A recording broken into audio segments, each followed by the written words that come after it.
মুহুরী নদীর ক্ষতিগ্রস্ত বেড়িবাঁধ, আতঙ্কে দিন কাটছে নদীপাড়ের মানুষদের।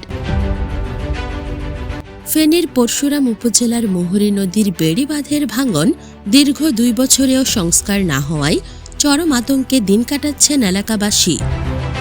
2024-25 সালের ভয়াবহ বন্যায় বাঁধের বিভিন্ন স্থানে যে ভাঙন সৃষ্টি হয়েছিল তা আজও মেরামত করা হয়নি। ফলে বর্ষা মৌসুম এলে কিংবা নদীর পানি সামান্য বৃদ্ধি পেলেই নতুন করে প্লাবিত হওয়ার শঙ্কায় স্থানীয়দের রাতের ঘুম হারাম হয়ে যাচ্ছে। উপজেলার চিথলিয়া ইউনিয়নের দক্ষিণ শালধর, উত্তর শালধর ও কিসমত শালধর এলাকায় বাঁধের পরিস্থিতি সবচেয়ে নাজুক। গত 2 বছর ধরে ভাঙন কবলিত স্থানগুলো দিয়ে বর্ষার পানি অনায়াসেই লোকালয়ে ঢুকে পড়ছে। এলাকাবাসীর অভিযোগ, বারবার দাবি জানানো সত্ত্বেও সংশ্লিষ্ট কর্তৃপক্ষ বাঁধ সংস্কারে দৃশ্যমান কোনো পদক্ষেপ নেয়নি। বাঁধ সংস্কার না হওয়ায় স্থানীয়দের মধ্যে তীব্র ক্ষোভ ও হতাশা বিরাজ করছে। ভাঙা বাঁধ দিয়ে পানি ঢুকে প্রতিবছর ঘরবাড়ি, গবাদি পশু এবং ফসলি জমির ব্যাপক ক্ষয়ক্ষতি হচ্ছে। ওই এলাকার কৃষকদের প্রধান আয়ের উৎস চাষাবাদ।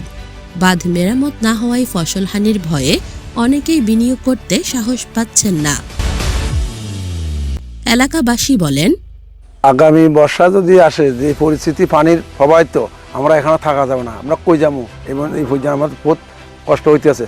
দেখেন আমাদের পরিস্থিতি কিভাবে চলতেছে, হাঁটা ওঠা চলতেছে না, নাকি একটা লোকজন চলতেছে না, কোনো একটা রিক্সা চলতেছে না, কিছু চলতেছে না। এখন আমরা যাবো এই বেরিবান ছেড়ে। বেরিবানের যে পরিস্থিতি খুব ভয়াবহ।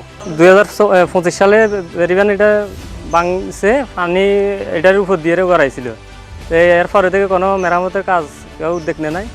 এটা পানি উন্নয়ন বোর্ডের কাছে সবিনয় অনুরোধ করতেছি যাতে আগামী বর্ষার মৌসুমের আগে যেন এটা সংস্কার করা হয়।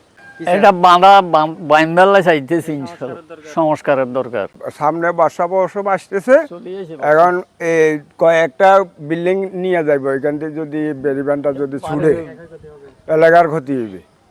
নহলে বাড়িঘর নিবে সব, আমাদের বাড়ির উপর দিয়ে ভাঙনা, পুরা গ্রাম এলাকা সব ডুবে যাবে। এই মুহুরী নদীর বেড়িবাঁধটা, নদীর বাঁধের উপরে আমরা হাঁটু পরিমাণ পর্যন্ত বাঁধ দিছি, কিন্তু আমরা রাখতে পারি নাই। শেষ পর্যন্ত অন্যদিকে ভাঙার কারণে আমরা আল্লাহর রহমতে একটু রক্ষা পাইছি। এখন আমরা চাইতেছি যে অতি দ্রুত, এখন বর্ষা চলে আসছে, অতি দ্রুত আমাদের এই বাঁধটা যেন সংস্কার করা হয়। আর আমাদের এখন মাটির কোনো সমস্যা নাই। আমাদের এই যে নদীর কূলে নদী মাটি আছে অনেক পর্যাপ্ত পরিমাণে, ওখান থেকে দিয়ে এখানে রাস্তাটা মেরামত করতে পারবে। টিউনু মহোদয়, পানি উন্নয়ন বোর্ডের দৃষ্টি আকর্ষণ করতেছি যাতে আমাদের এই বেড়িবাঁধটা দ্রুত সংস্কার করা হয়। স্থানীয়রা বলেন, মুহুরী নদীর বাঁধ পরশুরামের মানুষের জন্য এক মরণ ফাঁদে পরিণত হয়েছে। বর্ষা মৌসুম পুরোদমে শুরু হওয়ার আগেই পানি উন্নয়ন বোর্ড ও সংশ্লিষ্ট কর্তৃপক্ষ দ্রুত ব্যবস্থা গ্রহণ করবে, এমনটাই প্রত্যাশা ক্ষতিগ্রস্ত পরশুরামবাসী। News desk, Parshuram daily news, PDN 24।